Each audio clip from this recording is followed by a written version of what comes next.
છોકરા તો અહીં લાઠીમાં ઘણા છે, પણ મોંઘીને કચ્છ માટે જ મોહ છે. નાથીએ કહ્યું કે તારો દીકરો કચ્છમાં છે, માટે તને બોલાવી છે. કરિયાવરની ચિંતા ન કરીશ, તારું દળદર ફીટી જશે. પદ્મા રાણી આ પ્રતિભાશાળી લોકપ્રિય કલાકારનો જન્મ આફ્રિકામાં તારીખ 25 જાન્યુઆરી 1940ના દિવસે થયો હતો. પદ્મા રાણીના યુટ્યુબ પરના અનેક વિડીયોમાં તેમનું જન્મ વર્ષ 1937 જણાવે છે અને તેમનો જન્મ મહારાષ્ટ્રના પુણેમાં થયેલો. આ બંને બાબતો તદ્દન ખોટી છે. નાની વયે જ તેઓ તેમના પિતા ભીમરાવ ભોંસલેની સાથે વડોદરા આવી પહોંચ્યા હતા. પિતાની નાદુરસ્ત તબિયતને કારણે તેમને આફ્રિકા છોડવું પડ્યું હતું. માતાનું નામ કમલાબાઈ રાણે હતું. પદ્મા રાણીના પિતા એક કુશળ વકીલ હતા અને સારા વક્તા પણ હતા. એમના એ ગુણો અને વાણી વારસામાં ઉતર્યા હતા. નમસ્કાર મિત્રો, હું છું દેવાંશી વ્યાસ અને આપ જોઈ રહ્યા છો મારી યુટ્યુબ ચેનલ રિદ્ધિ સિને. આપ અમારી ચેનલ પર પહેલીવાર વિડીયો જોઈ રહ્યા હો તો અત્યારે જ અમારી ચેનલને સબસ્ક્રાઇબ કરી દો અને બાજુમાં આપેલા બેલ આઇકનને પણ દબાવી દો, જેથી અમારા આવનારા દરેક વિડીયોના નોટિફિકેશન્સ આપને મળે સૌથી પહેલા.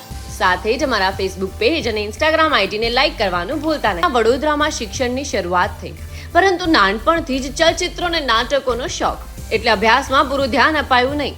ભાઈ બહેનો સાંજે ફુરસદની વખતે ફિલ્મ જોવા ઉપડી જતા. આમ જાણતા અજાણતા અભિનયના અને વક્તવ્યના પાઠ શીખતા ગયા. 14 વર્ષની વયે પદ્મા રાણી ફરીદુન ઈરાનની શેઠની નાટક કંપનીમાં જોડાયા. અહીં તેઓ તાલીમના પ્રારંભિક વર્ષોમાં કવર કર્ટન પર એટલે કોમિક વિભાગમાં ભૂમિકા ભજવતા હતા, પરંતુ સાચા કલાકાર બનવાની ધગશ અને ઉત્કંઠાને કારણે તેઓ પ્રયત્ન કરીને સિદ્ધિ પામ્યા. તેમના નાના બહેન સરિતા જોશી પણ તે જ કંપનીમાં જોડાયા હતા. રંગમંચના પ્રભાવશાળી કલાકાર રાણી પ્રેમલતાનો પ્રભાવ તેમના મન પર હતો. પદ્મા રાણીએ ગુજરાતી અને હિન્દી ફિલ્મોમાં પણ ભૂમિકા ભજવી છે. એમનું સૌથી પહેલું ચિત્ર નરસૈયાની હુંડી, ત્યાર પછી કલાપી, વેલીને આવ્યા ફૂલ, કસુંબીનો રંગ, અખંડ સૌભાગ્યવતી ઉપરાંત કઈ કેટલી ગુજરાતી ફિલ્મોમાં તેમણે હિરોઈનથી લઈને વેમ્પ બન્યા અને છેલ્લે તેઓ ચરિત્ર ભૂમિકાઓ ભજવતા પણ જોવા મળ્યા.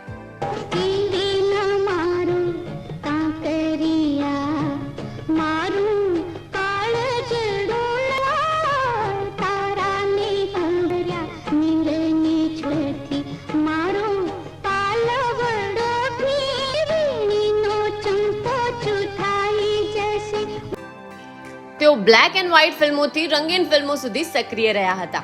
તેમની હિન્દી ફિલ્મોમાં સંઘર્ષ, વિશ્વાસ, પરિવાર વગેરેમાં તેઓ ઝળક્યા છે. તેઓ ગુજરાત રાજ્યની ચલચિત્ર સ્પર્ધામાં મુખ્ય ભૂમિકામાં સર્વશ્રેષ્ઠ અભિનેત્રી તરીકે 3 વર્ષ સતત પારિતોષિક મેળવ્યા છે. તેઓ જેમ એક ઉત્તમ કક્ષાના કલાકાર હતા, તેમ સ્વભાવના પણ એટલા જ સાલસ હતા. એમનો ગુણ ઓછું બોલવું અને બધા સાથે હળીમળીને રહેવું. તેમના પરિવારમાં તેમની એક દીકરી ડેઝી ઈરાની છે અને તેમના પતિ નામદાર ઈરાની જમીનદાર હતા. પદ્મા રાણી ગુજરાતી એક્ટર્સ ગિલ્ડની કારોબારી સમિતિમાં ચૂંટાઈ આવેલા.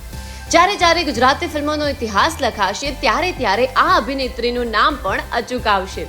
તેમનું નિધન 25 જાન્યુઆરી 2016ના રોજ થયું હતું. તો મિત્રો, પદ્મા રાણી વિશેનો અમારો આ એપિસોડ આપને કેવો લાગ્યો તે આપ અમને કોમેન્ટ કરીને જણાવશો.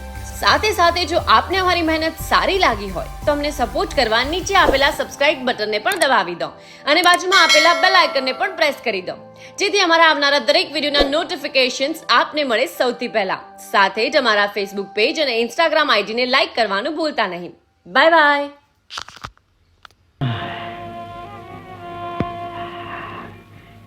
સારું થયું મંગળ, તું વખતસર આવ્યો, નકર આ ભીમાને કારણે મારે કૂવો પૂરવા વારો આવ્યો હોત.